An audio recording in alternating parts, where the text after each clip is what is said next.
y puedes continuar. Adelante. Gracias, mi hermano, gracias. Shalom, shalom a todos. Espero que el Eterno los bendiga grandemente, que se encuentren muy bien.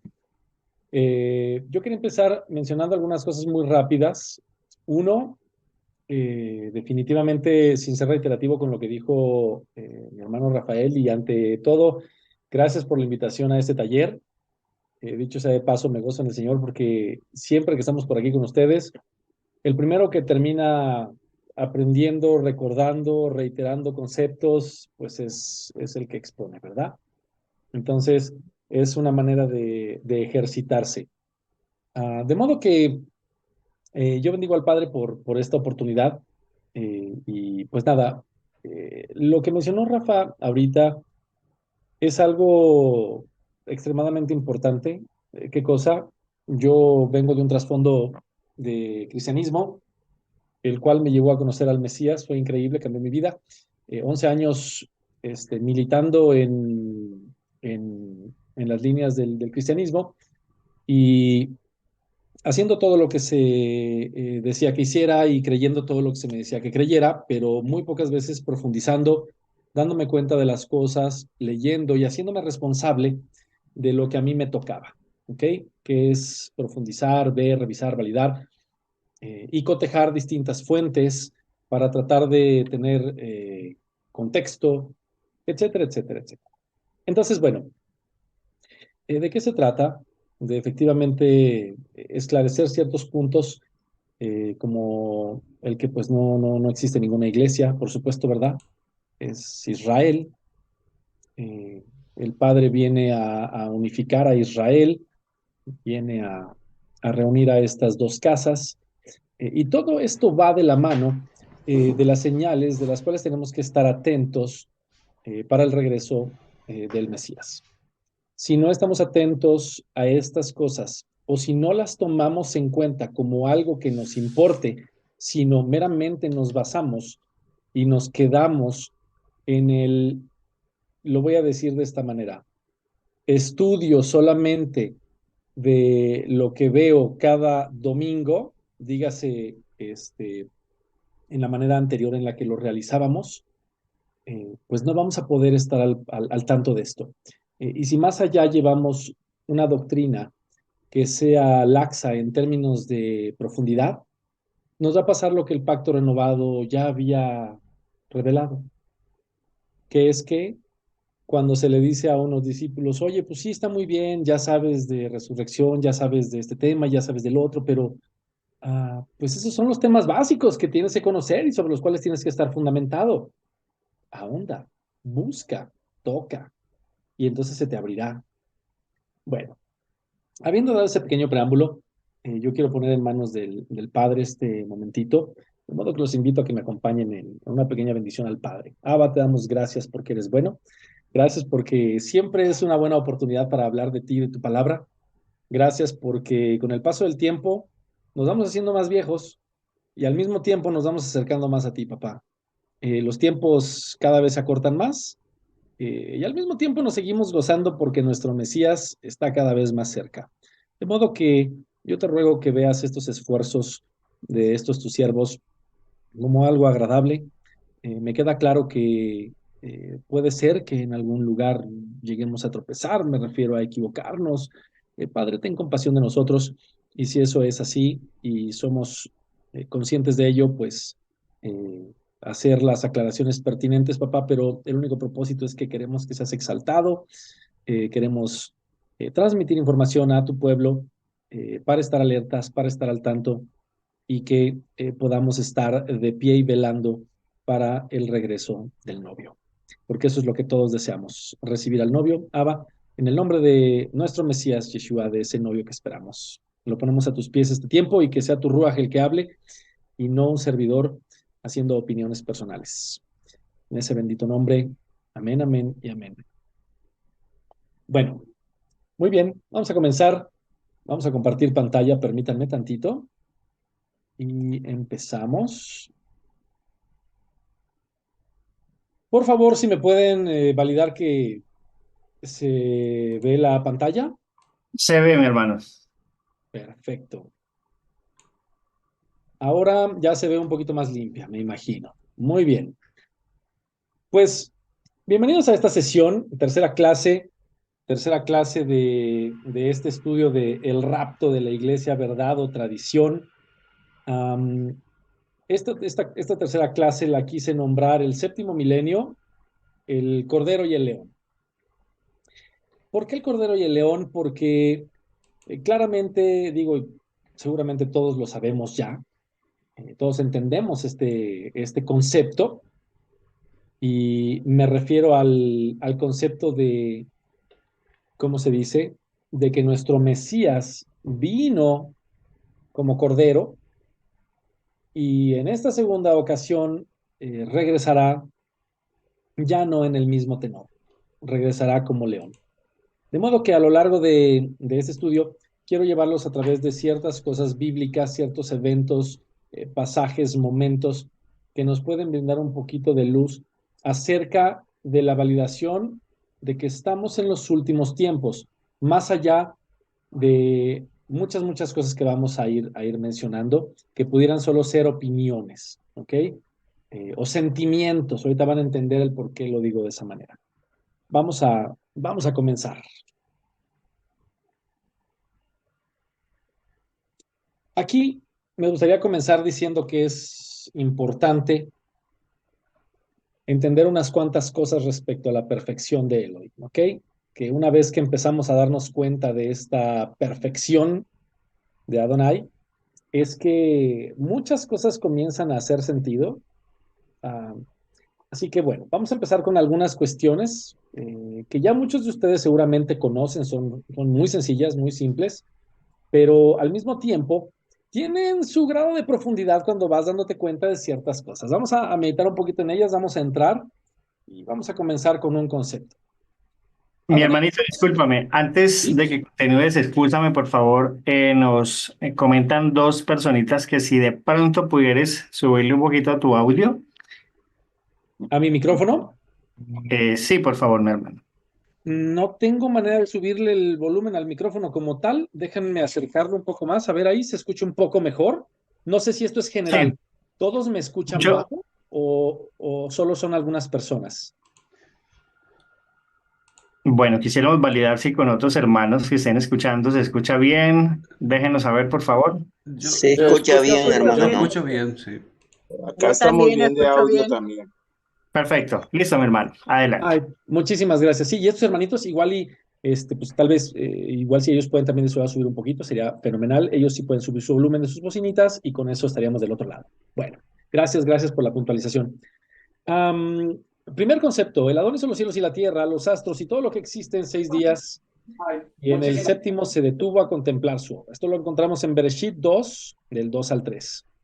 Y de esto ya habló nuestro hermano Guillermo el día de ayer, hizo varias puntualizaciones y anotaciones, de modo que no nos vamos a meter más a esa parte, nada más. Queremos darnos cuenta que ese séptimo día representó algo muy importante, ¿ok? Vamos a seguir con el siguiente concepto. La intención del séptimo día, si todos recordamos, era que este fuera eterno. De ahí que el hombre pudiera comer del árbol de la vida. Y bueno, ¿cómo sabemos esto? Bueno, pues porque el mismo Yahweh es quien les impide comer de este árbol cuando son expulsados de Edén, ¿ok? Del Gan Edén, del jardín de la delicia, les impide regresar y estirar la mano, así es una expresión, y tomar de ese árbol de la vida y entonces vivir para siempre en ese estado en el que ya no convenía. ¿Cuál estado? El estado de pecado. Bueno, entonces, vemos aquí cómo este séptimo día comienza a ser algo eh, que da una relevancia por demás importante. Y ahorita vamos a ver por qué. Más adelante, el Adón decide poner por escrito algo que ya se venía haciendo. ¿Qué cosa? Sus instrucciones, su guía, y la entrega a Moshe con un solo propósito, el establecer el pacto matrimonial con su nación, a la cual eligió de entre todas las demás. Esto lo encontramos en Devarim o Deuteronomio 7 del 7 al 9. Dentro de estas instrucciones, él les recuerda acerca de guardar el séptimo día. ¿Ok? ¿Guardarlo para quién? Guardarlo para él y con el propósito de santificarlo, tal cual Elohim, Dios mismo, lo estableció en este libro. Ahora, de igual forma, el Eterno instruyó a que se guardaran sus fiestas. Esto lo encontramos también en Vaikra, Levítico 23. Es decir, las fiestas que Adonai estableció para él mismo. Dicho sea de paso, no para nuestros hermanos de casa de Judá. Esto, una pequeña puntualización. No existe una referencia de que las fiestas sean para los judíos. Ese término ni siquiera se acuñó hasta siglos más adelante. Son fiestas del Eterno. Y estableció siete también. Y estas fueron, y las conocen ya, Pascua o Pesach, panes sin levadura, la cual, dicho sea de paso, se celebra por 7 días, conocida también como Hamatzot, los primeros frutos o Bikurim, al día siguiente del día de reposo, la semana de los panes sin levadura, al día siguiente del séptimo día. La fiesta de las semanas o Shavuot, a partir de la fiesta anterior, donde se cuentan 7 semanas de 7 días, el famoso conteo del Homer, y al día siguiente, después del último séptimo día, es decir, al 50, comienza la celebración. Eso es algo considerablemente importante, este número 50. Luego tenemos también la quinta festividad, la fiesta de las trompetas, conocida en hebreo como Yom Teruah, que es el día de ese sonar de trompeta particular, Teruah. Pero de eso vamos a hablar el día de mañana. Se celebra el primero del séptimo mes y es importante del año en el calendario del Adón. ¿Ok? Y ahorita vamos a ver algunas situaciones y comentarios respecto a ciertos calendarios, el calendario de Gilel, el calendario que el Padre establece. Pero basándonos en el calendario que él estableció, según la Torá, el séptimo mes, el primer día se celebraría esta festividad para él. Luego tenemos el de la expiación o la reconciliación, que es también llamado Yom Kippur o Yom HaKippurim, celebrándolo el día 10 del séptimo mes, nuevamente el séptimo. Tenemos la fiesta de las cabañas o tabernáculos, se celebra a los 15 días del séptimo mes y se celebra por 7 días nuevamente. Y sin que entremos en detalles en el aspecto de cada una de estas, la verdad es que como lo hemos mencionado ahorita, no es el propósito. Sí se ve claramente un patrón de esa perfección de la que hemos hablado, ¿cierto? Hay un patrón arraigado al séptimo. Y el estudio del día de hoy es ese séptimo milenio. De modo que no es algo, como decimos en México, sacado de la manga y que queramos encontrarle un cierto misticismo o sobreespiritualizarlo porque simplemente nos gusta llamarle el séptimo milenio. No, el Padre ha dejado establecido muchos patrones referentes al 7 y a ese séptimo momento, vamos a llamarlo así, y esto no es la excepción. Así que vamos a ver 3 conceptos más básicos dentro de esta línea de pensamiento. Adonai también dio instrucciones acerca de algo llamado Shemitah, ¿ok? O mejor conocido en el español como año sabático, el cual tendría lugar cada séptimo año. Es decir, 6 años los hombres, los hijos de Israel, trabajarían la tierra y el séptimo la dejarían descansar, pues el séptimo es de Yahweh, le pertenece a él. La tierra tiene que tener su descanso. Esto lo encontramos en Éxodo, en Shemot 23, del 10 al 11, y también lo encontramos en Vaikra, en Levítico 25, del 1 al 7. De modo que, aunque habría muchísimo más que pudiéramos hablar acerca de esto, era una manera de mostrarle una vez más a los hombres que el que provee era Adonai. Era él, ¿verdad? Era una reiteración. Este Shemitah, insisto, sin adentrarnos más, una de las cosas era demostrarle a los hombres este principio de dependencia y sustentabilidad o de sustento. Muy bien. Asimismo, si a un hebreo le vendieran a un hermano o hermana, este siervo debía trabajar 6 años para su hermano, pero al séptimo debía darle su libertad. No solo eso, debía darle parte de las cosas que fueron fruto durante ese tiempo. Eso nos habla también del concepto de restitución. Y lo podemos encontrar en Devarim, Deuteronomio 15, del 12 al 15. Ahora, adicionalmente, cada 7 ciclos de 7 años, es decir, en el año 49, en el séptimo mes, debía tocarse la trompeta en el día de la expiación. Claro, esto ya lo vimos ahorita, ya lo platicamos. Y se debía santificar el año 50, el cual se le conocía como el año del Yovel.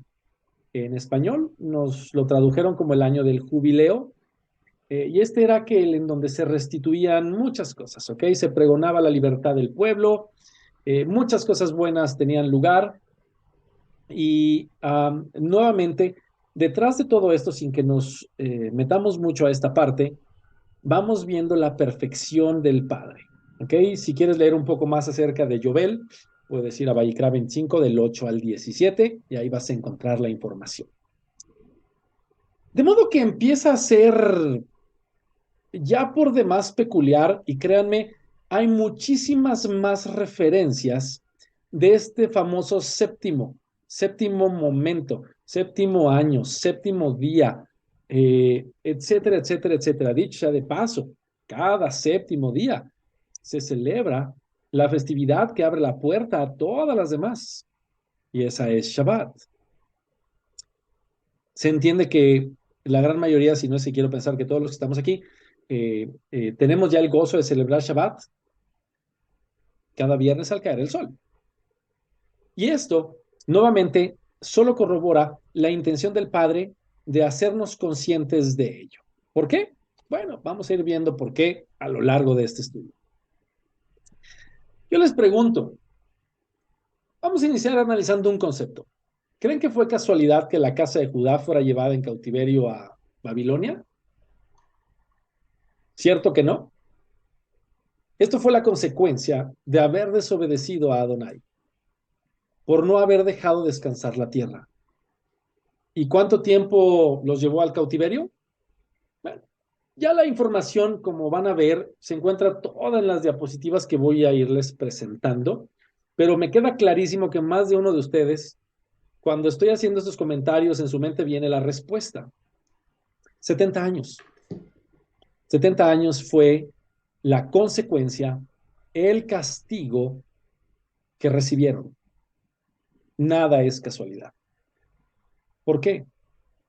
Dicho sea de paso, en Israel se sigue observando el Shemitah, aunque no el Yovel. Eso es importante. No me voy a meter a eso, pero en el Israel actual geográfico se sigue observando Shemitah, pero no Yovel. Y nada más por referencia, la primera vez que causó Estado Israel, el cual fue en 1948, y de eso vamos a hablar un poco mañana, acerca de estas profecías cumplidas en los últimos 200 años, llegó entonces el primer Shemitah en 1951, y este se repite cíclicamente cada 7 años, como lo hemos venido mencionando, siendo la última celebración de este en el 2021. ¿Ok? Entonces, esto nos habla de que este evento, ¿cuál evento? La observancia de dejar descansar la tierra se acaba de retomar no hace mucho tiempo. Y eso es una de las cosas que tenemos que tomar en cuenta para efectos de darnos, vale la redundancia, cuenta que estamos en los últimos momentos. Ahora, vamos a empezar a profundizar un poquito en este aspecto del séptimo milenio. Pues hay algo aquí que vale la pena destacar, y es que a Elohim pues nada se le da por casualidad, todo es perfección. Y si nos damos cuenta del párrafo anterior, estamos mencionando que la casa de Judá fue enviada al exilio por no haber guardado el Shemitah. ¿Ok? Y además, porque fueron exactamente, ¿por qué fueron, perdónenme, 70 años exactamente los cuales eh, forman parte de este cautiverio. Para esto podemos ir a Jeremías 25, del 11 al 12, el cual nos dice lo siguiente. Dice, pero todos, un segundito, perdónenme, un segundito. ¿Dónde están? Una disculpa, se me movió aquí mi Biblia. Jeremías 25, del 11 al 12. Dice, esta tierra completa se convertirá en una ruina, un despojo, y estas naciones servirán entre los Goim por 70 años. Pero cuando los 70 años pasen, yo castigaré al rey de Babel y a esa nación y a la tierra de los Casdim, dice Yahweh. Por su pecado, dice, yo la convertiré en ruina perpetua. Continúa hablando un poco más acerca de esto. Y si nos damos al 29:10, dice, porque aquí está lo que Yahweh dice. Después que se cumplan los 70 años de Babel, yo los visitaré y cumpliré mi buena promesa de traerlos de regreso a este lugar. ¿Ok? Nuevamente vemos, son 70 años. Yo te invito a que, si no has escuchado esto alguna vez, muy probablemente muchos de ustedes ya lo han hecho, eh, van a maravillarse bastante con lo que vamos a aprender. Ahora, para entenderlo un poco, vamos a hablar un poquito de historia. En el pasado existió una persona de nombre Moisés ben Maimón, más conocido como Maimónides, ¿ok? El cual fue un judío sefardí, seguramente más de uno de ustedes sabe de quién estamos hablando, considerado uno de los mayores estudiosos de la Torá en la época medieval, conocido en el judaísmo y por tanto, en hebreo, por supuesto, por el acrónimo de Rambam. Este hombre, dentro de sus escritos, define que en el año 15 es que los israelitas se establecen en la tierra prometida. Es decir, 14 años de conquista bajo el liderazgo de Yehoshua, o Josué, y al siguiente, es decir, al 15, fue que empiezan con el conteo de la Shemitah. De modo que esto nos lleva que a partir del año 15, cada 7 años, se guardaba este precepto. Entonces, él establece que pasaron 836 años desde ese año 15 hasta el fin del reinado de Sedequías, el cual fue el último rey de casa de Judá, ¿ok? Del reino del sur. Aquí viene lo interesante. Durante los primeros 400 años de ese periodo, desde Yehoshua hasta Samuel, este mandamiento se respetó completamente.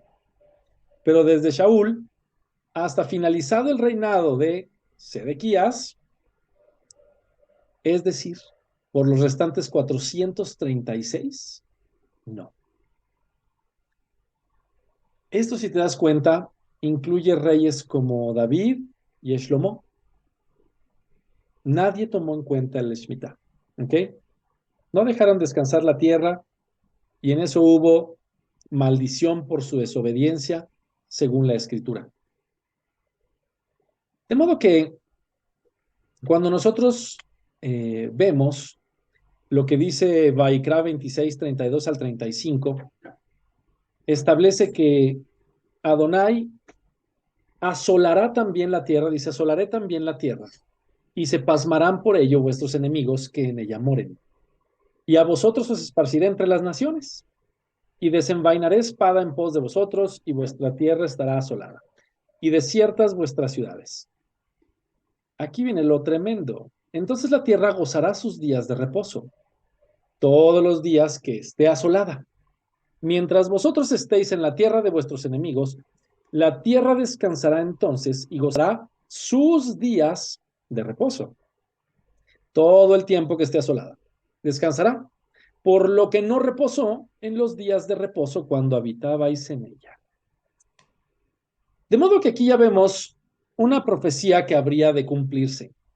Nuevamente, lo vemos en un versículo más adelante, pero la tierra será abandonada por ellos y gozará sus días de reposo. estando de cierta causa de ellos, importante, a causa de ellos. Y entonces se someterán al castigo de sus iniquidades, por cuanto menospreciaron mis ordenanzas y su alma tuvo fastidio de mis estatutos. De modo que entonces lo que estamos viendo es que la casa de Judá tuvo un fastidio por la palabra del Eterno. Tuvo en poco la obediencia y vino, no rápidamente, pero vino la consecuencia. Les dio la oportunidad de estar 436 años sin obedecer. ¿Ok? ¿Por qué? Si nosotros vemos este pequeño texto y tomamos en cuenta los 436 años restantes que tenemos de esos 836 y los dividimos de una manera muy simplista entre 7 para saber cuántos Shemitah debieron haberse observado, nos da 62.28.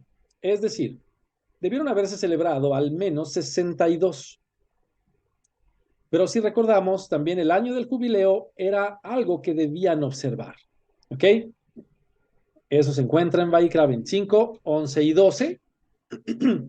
De modo que si obtenemos el número de jubileos que debieron celebrarse en ese mismo periodo a través de este mismo mecanismo, una simple división, nos daríamos cuenta que al menos debieron de haberse celebrado 8, dándonos, ahora sí, una simple suma de 62 Shemitah más 8 jubileos, un resultado de 70 años por los cuales la tierra debió de haber descansado. Adonai les había advertido que si no dejaban descansar la tierra, él los mandaría a otra nación. Y el tiempo que los mandara sería el equivalente al que ellos debían haber dejado descansar la tierra. Y aquí les quiero siempre tratar de compartir la perfección del Padre es abrumadora, es tremenda. Uh, algo que repito mucho y lo hago en casa o con el grupo que me ha permitido el Padre ir instruyendo con nuestros hijos, etcétera, es que en el Padre no hay casualidades y todo tiene una razón de ser. Y entre más pronto estemos dispuestos a darnos cuenta de estas cosas y dejar simplemente las interpretaciones románticas, que a veces suenan muy bonito, pero que no tienen el sustento o el trasfondo, bíblicamente hablando, en esa medida nos vamos a ir interesando más por ahondar, por profundizar, por pasar de una simple comida sencilla a un banquete que aunque te cueste un poco más de trabajo por efectos del tiempo y la responsabilidad, va a ser mucho más satisfactorio. Así que con esto, estamos viendo un poco de historia y estamos hablando de Casa de Judá. Acabamos de ver el por qué esos 70 años fueron cumplidos y por qué vino el castigo y después la restauración. ¿Ok? Pero si así fue con Casa de Judá, ¿será acaso que haya pasado algo similar con la Casa de Israel? Y no vamos a entrar ahorita en términos de explicar esto, vamos a obviar que se entiende y se conoce los conceptos de Casa de Israel y Casa de Judá, la división del reino, en el punto de que muere Shlomo, ¿ok? La entrega de 10 de las tribus a Jerobeam y 2 de ellas a Roboam, hijo de Shlomo, y todo lo que sucedió ahí. Algunas tribus bajaron, otras se quedaron. La idea es que al reino del sur se le conoció como Casa de Judá. Pasó lo que acabamos de ver. Y la pregunta es, ¿será acaso que le pasó algo similar a Casa de Israel? Es decir, esas tribus que se fueron al norte, a la gran mayoría. Pues sí. La respuesta es sí. Y si recordamos, la casa de Israel fue dispersada entre las naciones. ¿Ok? Esa casa de Israel, al día de hoy, muchísimas personas, sin saberlo, pertenecen a una de esas tantas tribus. Y sin saberlo, creen que cuando se acercaron a la escritura, cuando el Padre los llamó, cuando se entregaron al Mesías, ¿creen que empezaron a formar parte de un concepto ajeno a Israel llamado iglesia? Cuando en realidad el Padre en su perfecto plan lo que hizo es empezar a regresar a las personas en sí, hacerlos volver en sí, para darse cuenta que pertenecían y que era necesario regresar. ¿Ok? Bueno, vamos a mantener eso en mente. Aquí estamos viendo cómo inclusive tenemos una profecía en Ezequiel, la cual no la vamos a leer, muchos la hemos escuchado y la conocemos, donde se nos dice que un día hará regresar a esta casa de Israel. Igualmente habla de la casa de Judá, pero de hecho menciona que esos huesos secos en la famosa visión del Valle de los Huesos Secos serían restaurados, ¿ok? Que despertarían y que pondrán o que pondría un espíritu o su espíritu en ellos, ¿ok? Y ya hemos entendido que esos huesos somos todos aquellos que habíamos estado siendo llamados a Elohim, eh, pero que no nos habíamos dado cuenta, justamente lo que acabo de mencionar, ¿ok? Esos huesos secos incluyen a las dos casas, de hecho la profecía los menciona, tanto a casa de Israel como a casa de Judá. ¿Cómo es que algunos estamos dormidos? ¿Cómo es que estamos muertos secos? Ah, porque no tenemos la imagen completa. La imagen completa es simple, el Mesías y la Torah, así de sencillo, ¿ok? Y de esto tenemos muchas referencias a lo largo de la Besorá, es decir, de los 4 testimonios que dejaron acerca estos discípulos acerca de la vida del Mashiach. También encontramos en Revelaciones, ¿qué cosa? Que para que tengas el paquete completo, tienes que tener la fe en el Mesías y en la Torá de Adonai, ¿ok? En los mandamientos también de la Torá. Bueno, de modo que, como sabemos, pero más bien, aquí la pregunta viene, el cómo sabemos por qué ahora es que pudiéramos decir que está sucediendo algo similar con la casa de Israel a lo que le pasó a la casa de Judá ya hace muchísimo tiempo, porque fueron 70 años. Y esos 70 años se cumplieron y ellos regresaron a Jerusalén. Y empezaron a reconstruir todo y empezaron a hacer muchas cosas. Y a la fecha, ellos y sus descendientes, después de haber pasado muchas vicisitudes a lo largo de casi 2 milenios, uh, se instauraron, ¿ok? Se instauraron en la actual Israel. Y son a los que se les conoce como el Israel geográfico, en términos simples. Pero bueno, vamos a asombrarnos un poquito sin perder el hilo de la idea. ¿Qué es lo que dice Oseas 6, 1 y 2? De hecho, de este pasaje habló nuestro hermano Guillermo el día de ayer. Dice, venid y volvamos a Yahweh porque Él arrebató y nos curará. Hirió y nos vendará. Nos dará vida después de 2 días. Y en el tercer día nos resucitará. Y viviremos delante de Él. En esto vemos que la casa de Israel no puede ser restaurada hasta que hayan pasado 2 días. Y durante el tercero, Él la resucitaría. Pero entonces tenemos que entender lo que dice 2 de Pedro 3:8. Y esto también, mi hermanito Guillermo ayer nos hizo muy el favor de explicarnos que un día es como 1000 años y 1000 años son como un día. Eso es en esencia lo que nos habla 2 de Pedro 3:8. De modo que, si eso lo pasamos a lo que acabamos de leer anteriormente, podemos decir que Elohim habría de despertar a la casa de Israel después de pasados entre 2000 y 3000 años. Es decir, después de 2000 y durante el siguiente milenio que le siguiese. Ahora, recordando que la casa de Israel, casa de Efraín, se fue al exilio por Asiria en el año 722 antes de la era común, esto es un dato por demás relevante. Ahorita vamos a ver cómo van a ir empatando las cosas. Más aún la Biblia nos da todavía más información acerca del tiempo que la casa de Israel pasaría exiliado entre las naciones. Y esto es algo bastante importante en este tipo de perspectiva bíblica, ¿ok? ¿Cuál? La de ver fechas, tratar de hacer ciertos cálculos. Dicho sea de paso, y como decimos en México, no es para curarnos en salud, simplemente es ser cuidadosos en lo que decimos. No estamos diciendo va a ser tal día, simplemente estamos presentando una perspectiva. eh, como dije ayer, pues si hace como pato y vuela como pato, pues es muy probable que sea un pato, ¿verdad? Entonces, quedará a discernimiento de cada uno de los que están escuchando y que el Padre le revele si esto en su corazón resuena y hace sentido, ¿ok? Entonces, 722 antes de la era común. Ajá. ¿Cuál es la referencia que tenemos para saber un poco más acerca de este tiempo de exilio? ¿Qué dice Ezequiel 4, 4 y 5? Dice, y tú te acostarás, le está diciendo a Yehezkel, a Ezequiel, le está diciendo Yahweh, sobre tu lado izquierdo, y pondrás sobre él la maldad de la casa de Israel, de la casa de Israel.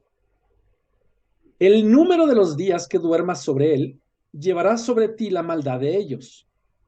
Yo te he dado los años de su maldad por el número de los días, 390 días. Y así llevarás tú la maldad de la casa de Israel. Tremenda encomienda que le tocó a Ezequiel. Lo hizo, y esto lo podríamos revisar en la escritura, no es el momento, pero si esto es así, aquí pareciera haber una aparente contradicción, ¿ok? Esta aparente contradicción, déjenme mover un poquito esto para acá, para que no nos estorbe. Esta aparente contradicción es que si nosotros entendimos que Oseas dijo que serían más de 2000 ¿qué? Años, pero Ezequiel establece que fueron 390, pues algo no cuadra, ¿correcto? Porque de ser 390 años, entonces la casa de Israel pues debió haber retornado en el 332 antes de la era común. Y eso no sucedió. Eso fue un periodo en el que se atravesó por muchísimas vicisitudes más de parte de los Seleucidas, del ejército griego. ¿Ok? Entonces, esto no se dio. Inclusive, en el tiempo de Yeshua, seguían dispersos. De modo que volvemos al punto de que algo anda mal. Tal vez Adonai se equivocó. No, él no se equivoca. En él hay perfección, es lo que dijimos. Así que vamos a leer el siguiente pasaje, entendiendo el concepto, perdónenme, el contexto del capítulo, que es en donde Elohim le dice a Israel, ¿qué es lo que les va a pasar si ellos estando entre las naciones se arrepienten? Pero de igual manera, a partir del versículo 14, les dice qué les pasaría si no qué, si no se arrepienten. Lo que estoy diciendo es, vamos a leer el libro de Levítico, de Vaikra, pero el contexto es que Adonai les dice esto: ¿qué te va a pasar si cuando yo te mande a las naciones, tú obedeces y te arrepientes? Pero también te tengo que advertir qué es lo que pasa si no escuchas. Entonces, ese es el contexto. Vamos a leer solo un fragmento, pero si gustas puedes ir y verlo completo. Dice, pero si no me oyereis, ni hiciereis todos estos mis mandamientos, y si desdeñareis mis decretos, y vuestra alma menospreciare mis estatutos, no ejecutando todos mis mandamientos e invalidando mi pacto, yo también haré con vosotros esto. Enviaré sobre vosotros terror, extenuación y calentura, que consuma los ojos y atormenten el alma, y sembraréis en vano vuestra semilla, porque vuestros enemigos la comerán. Pondré mi rostro contra vosotros y seréis heridos delante de vuestros enemigos. Y los que os aborrecen se adonearán de vosotros, se enseñorearán de vosotros, ¿ok? Y huiréis sin que haya quien os persiga. Y si aún con estas cosas no me oyereis, ojo, pausa. Quiero que se destaque algo. El Padre está estableciendo las características para este castigo y no son pocas.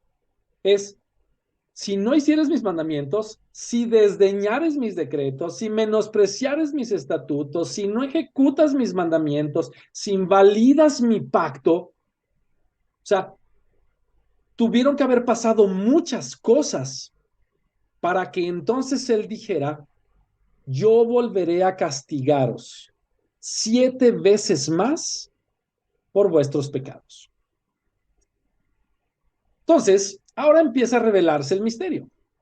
El castigo para la casa de Efraín, casa de Israel, eran 390 años.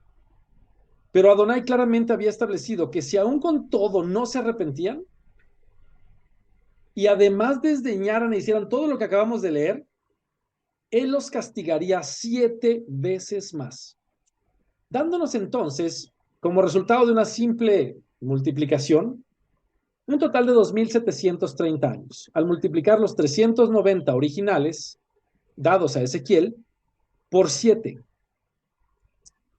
2.730, lo cual entonces ahora sí encaja con lo que dice Oseas. Es decir, después de 2.000 años, 2 días, durante el milenio entre el segundo y el tercer día, porque estamos hablando de que fueron 2.730. Entonces, si a estos 2.730 le restamos los 722 años cuando inició el exilio, recuerda el 722 antes de la era común, esto nos da un total o un resultado de 2008. 2008. ¿Cuál 2008? El 2008 que acaba de pasar hace no mucho. Pero si tomamos en cuenta que no existe el año cero como tal, no existió, entonces la fecha puede recorrerse al 2009 de nuestra era. Ojo, hay especulaciones y otras perspectivas y puntos de vista acerca de cómo calcular la transición de antes del Mashiach y después del Mashiach. Algunos tienen una variación de 4 años, otros una variación de 1 año, otros que el año cero. No venimos a establecer eso, ni tampoco venimos a dar una precisión y una fecha exacta. Lo que quiero mostrarles es que podemos afirmar con bastante precisión que la profecía de Oseas se cumplió no hace mucho tiempo. Pero entonces esto implicaría que el castigo que había caído sobre la casa de Israel terminó.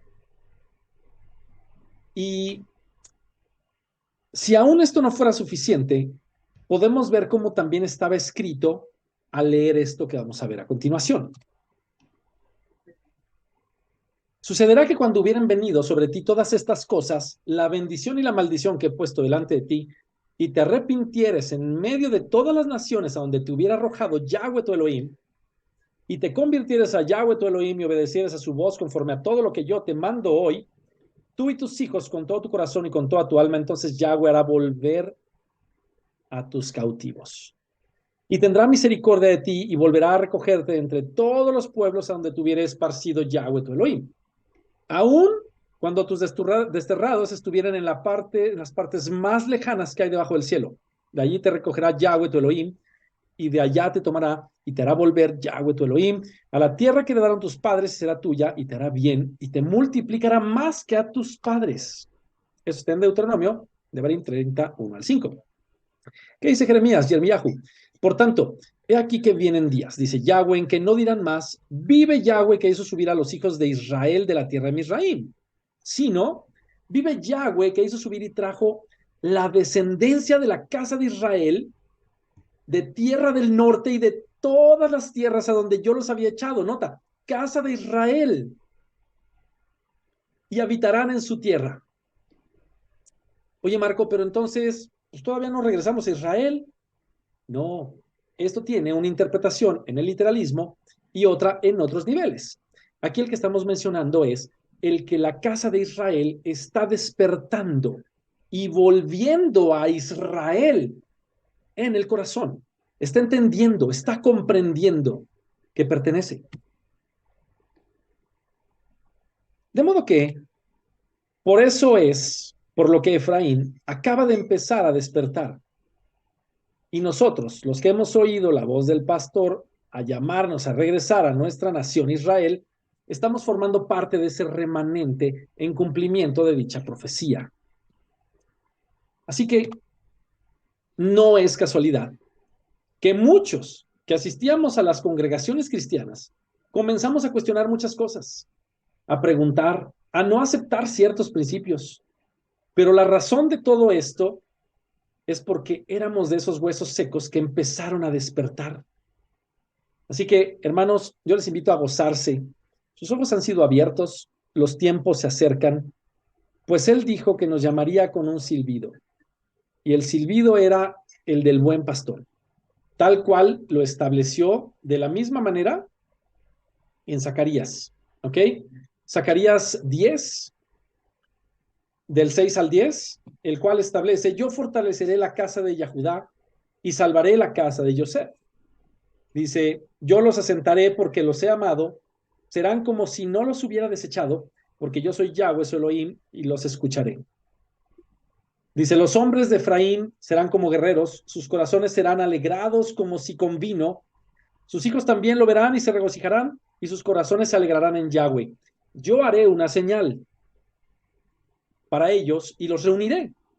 Dice: porque los redimiré, serán multiplicados de acuerdo a su número anterior, y yo los sembraré entre los pueblos, en tierras distantes se acordarán de mí. Ahí está, en tierras distantes se acordarán de mí.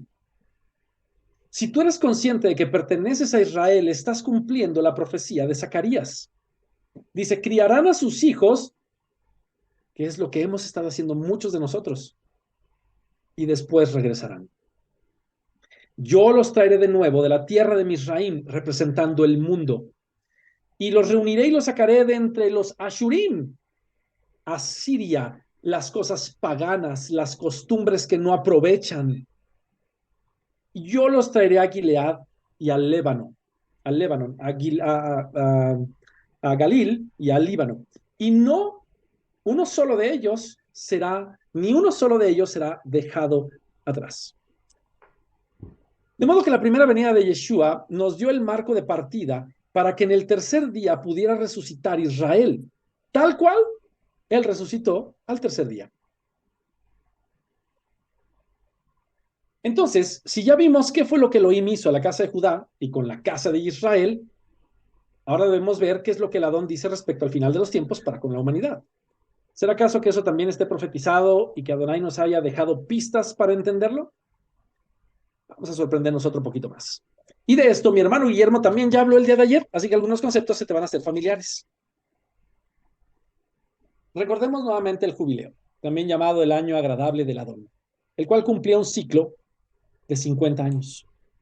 Teniendo esto en mente, comprendamos que dentro de la escritura vemos cómo el número 40 siempre hace alusión o ha sido representado o representativo, es representativo de prueba, purificación y transición.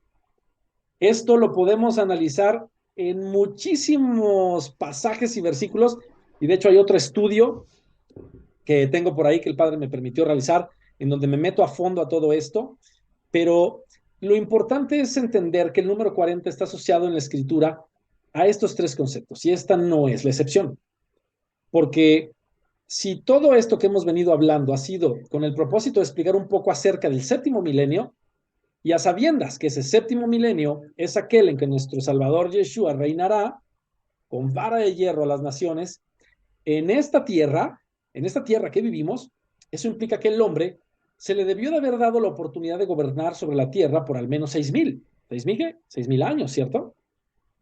Bueno, también tomaremos en cuenta que el Adón hizo todas las cosas en 6 días y el séptimo se detuvo.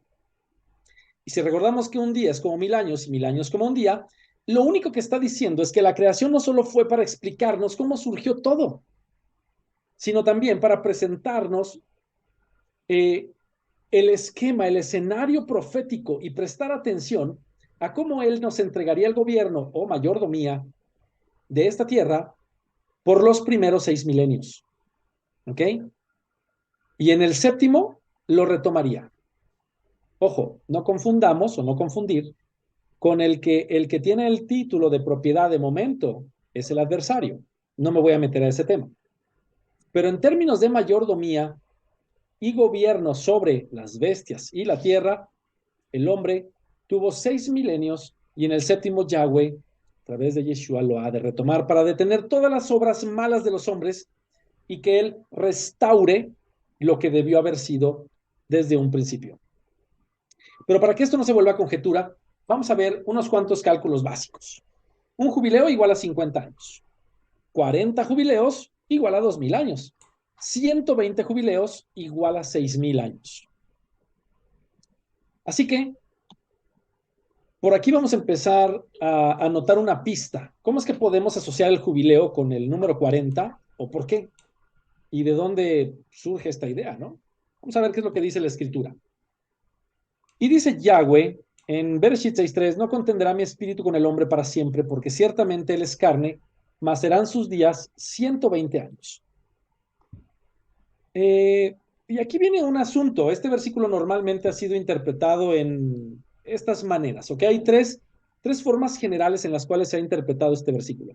Uno, que esos 120 años son los que Elohim le dio a la humanidad de ese tiempo para escuchar el mensaje que Noah pregonó, es decir, para que se arrepintieran. Sin embargo, la escritura no brinda suficiente información para aseverar o negar esto. Dos, que esos 120 años indicaban el tiempo de construcción del arca. La escritura no brinda tampoco suficiente información para aseverar o negar esto. Tres, que esos 120 años indicaban que Elohim le estaba recortando el tiempo de vida a los hombres a partir de ese momento. Pero ¿qué creen? La escritura no brinda suficiente información para aseverar o negar esto. Inclusive si revisas las generaciones, va a haber hombres que viven todavía 400 años, otros un poco menos, otros otra vez un largo periodo de tiempo. Es decir, no fue específicamente a partir de ese tiempo. ¿Cuál tiempo? El del arca, el de Noah, el de la gran inundación, el que el hombre inmediatamente comenzó a vivir 120 años. Ni tampoco tenemos una referencia acerca de los 120 años de construcción del arca. Tampoco existe esa referencia específica. Sin embargo, aquí los invito a dar un salto nuevamente, y digo nuevamente porque me han visto ocupar este recurso, y me voy a referir a uno de los libros apócrifos o canónicos, perdón, o no canónicos, o deuterocanónicos, pero con uno de alto valor histórico. Este libro se menciona de manera literal en la escritura en dos ocasiones, en Yehoshua 10:13 y en 2 de Shmuel 1:18. Eso te lo dejo para que tú lo vayas y lo revises. Y nos estamos refiriendo al libro de Jaser, ¿ok? O Yashar, el libro del justo. Vamos a ver qué dice en algunos de sus pasajes, por favor. Dice, porque así dice Yahweh, he aquí, yo les daré un periodo de 120 años. Y si ustedes se vuelven a mí y abandonan sus sendas malditas, entonces yo también me devolveré del mal que les dije, y no existirá, dice Yahweh. Y Noah y Metushelach, su abuelo, hablaron todas estas palabras de Yahweh a los hijos de los hombres día tras día, constantemente hablando a ellos. Pero los hijos de los hombres no querían escucharlos, ni inclinar sus oídos a sus palabras. Y ellos eran de dura cerviz. Y Yahweh les otorgó a ellos un periodo de 120 años, diciendo, si ellos regresan, entonces el Todopoderoso se arrepentirá de todo el mal, para así no destruir la tierra. Esto está en el libro de Jacer 5, 8 al 11. Dice, pero los hijos de los hombres no quisieron escuchar, tampoco inclinaron sus oídos a todas sus declaraciones. Y fue después de esto que Yahweh dijo a Noah, el fin de toda carne ha venido delante de mí, a causa de sus obras malditas, y aquí yo destruiré la tierra. Y en su 595 año, es decir, en el año 595 de Noah, comenzó a hacer el arca, y él hizo el arca en 5 años, como Yahweh había ordenado. Esto está en Jacer 5:34.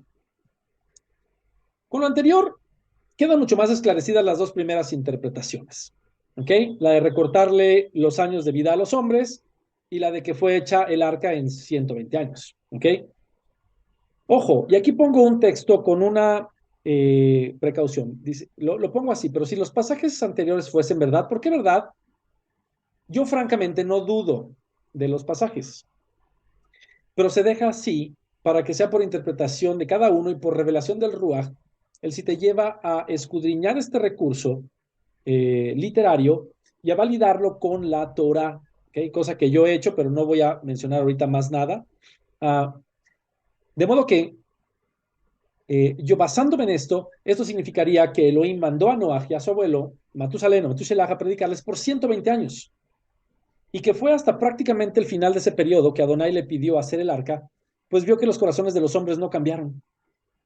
Mismo principio que habría de ser, pero para toda la humanidad, confirmando que todo lo que ha pasado volverá a pasar. ¿Cómo? Sí, por 120 años se les predicó. ¿Qué crees? Ahorita vas a ver a qué me refiero con que volvió a suceder. Por lo anterior, y aunque con el apoyo de este libro histórico sabemos que efectivamente esos 120 años fueron una advertencia para la humanidad de ese tiempo, Elohim siempre va un poco más allá. Así que podríamos tomar esta interpretación adicional y decir que aquí es en donde empatan los jubileos, el número 40 y los 6,000 años. Ya que si esos 120 años significaran algo más que su contexto literal y fueran lo que se conocen como años jubilares, entonces tendríamos 120 ciclos de 50 años, lo cual nos daría los 6,000 años de los cuales hablamos anteriormente. Los 6,000 años otorgados a los hombres para gobierno y mayordomía. Con esto, haría un poco más de sentido la frase del versículo, cuando dice claramente que su espíritu no contenderá por siempre con el hombre, es decir, con la humanidad. Pero no solo con la humanidad de ese tiempo, sino con toda la humanidad de todos los tiempos. Pero entonces surge la pregunta, ¿desde cuándo comenzó a contender el espíritu de Elohim con el hombre? Bueno, eso es sencillo. Desde el nacimiento de Adán. Porque eso estableció al hombre sobre la faz de la tierra y a ellos les fue entregada para gobernarla, lo que hemos venido mencionando y la encuentras en Bereshit 1:28. Así que ese versículo incluso va más lejos. Lo que probablemente está diciendo es que desde ese momento en que se otorgó el gobierno de la tierra al hombre, hasta la implantación del reino milenial, el hombre tendría 6,000 años. Porque al séptimo, como hemos venido mencionando, volvería para ajustar lo desajustado. Y si todo lo anterior nos sirve como marco de referencia para entender que las cosas no suceden por casualidad y que en todo lo que sucede en el mundo la perfecta mano de nuestro Creador está presente, ahora entendamos que si nos basamos, ojo, ahí cometí un error de dedo porque esto es parte de un estudio que hice anteriormente, pues en el actual año gregoriano 2021 es 2023, equivale al año 5,783, ¿ok? Del calendario judío ortodoxo de Gilel. Por lo cual, faltarían 217, corrijo por la cifra que está ahí, 217 años para llegar al año 6,000, ¿cierto? De modo que todavía debería haber suficiente tiempo como para no preocuparnos tanto por esta situación. Sin embargo, no solo ellos son estudiosos del calendario bíblico y la Torá.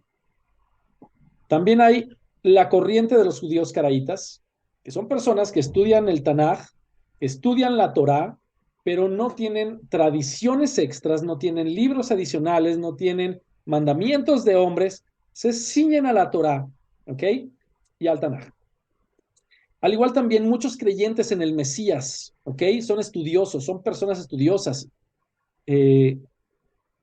Y al igual que los caraítas, estos creyentes en Yeshua, concluimos, y yo soy uno de ellos, que estoy de acuerdo en que hubo un error peculiar en los cálculos de nuestros hermanos ortodoxos, en donde sumando desde las generaciones, o todas las generaciones, desde Adán, que aparecen en las Sagradas Escrituras hasta hoy, lo cual eso está bien, teniendo en cuenta también los grandes acontecimientos que le ocurrirían al pueblo de Israel, como por ejemplo las veces que el pueblo estuvo en tierra extraña en esclavitud, ellos cometen un error o lo que pareciera una omisión infantil, no lo entiendo bien, suman solamente 220 años respecto a los años que estuvieron en esclavitud en Misraim. Sin embargo, el problema aquí es que no toman en cuenta los 210 años que el pueblo de Israel vive también en la tierra de Misraim durante la vida y reinado de Yosef y los años subsiguientes. Porque de acuerdo con las Sagradas Escrituras, los años que estuvo el pueblo de Israel en Misraim fueron 430 años. Eso lo vemos en Shemot 12:40. Y con esto estamos concluyendo.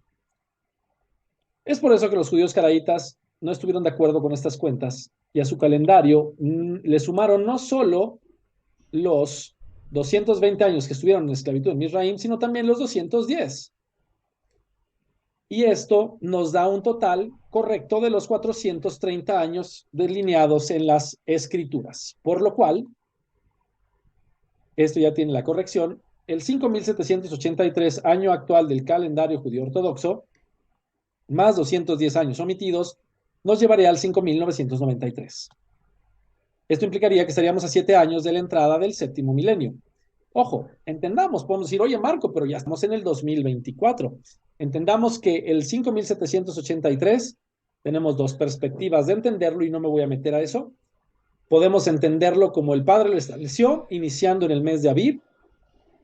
Entonces, en este mes de Aviv terminaría el 5783, entre marzo y abril, y comenzaría el 5784, dejándonos prácticamente a 6 años, empatándonos con el calendario gregoriano. Si quisiéramos atar un cabo, no me voy a meter ahí, con algún tipo de evento global o mundial que se pretende dar en cierta fecha más adelante. ¿Ok? Entonces,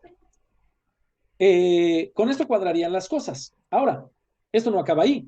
Si recordamos el número 40 y los jubileos, vamos a revisar la escritura y nos vamos a dar cuenta que si recordamos que un día es como 1000 años y 1000 años como un día, esto es bastante revelado. Iniciando con Adán, podríamos contar 40 jubileos, lo cual sería el equivalente a 2000 años. Esto nos llevaría a atravesar por el día 1 y el día 2. Y cuando revisas la escritura, vas a darte cuenta de los eventos característicos que ocurrieron en esos 2000 años. Y cómo esos 40 jubileos se volvieron un periodo de purificación, de transición, ¿ok? Y de prueba.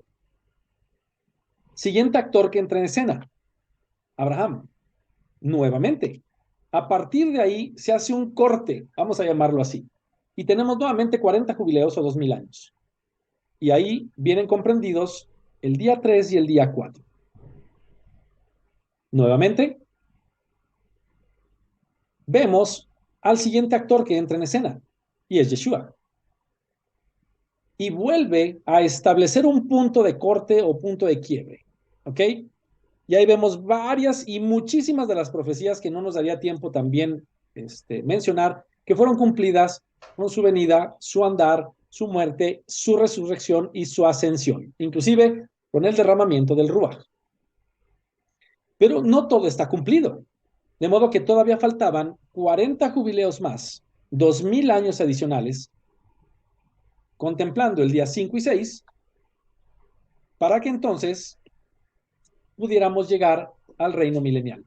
Dicho sea de paso, no es el momento, pero en este día 6 y antes del 7, es que muchas cosas de estas profecías se tienen que cumplir.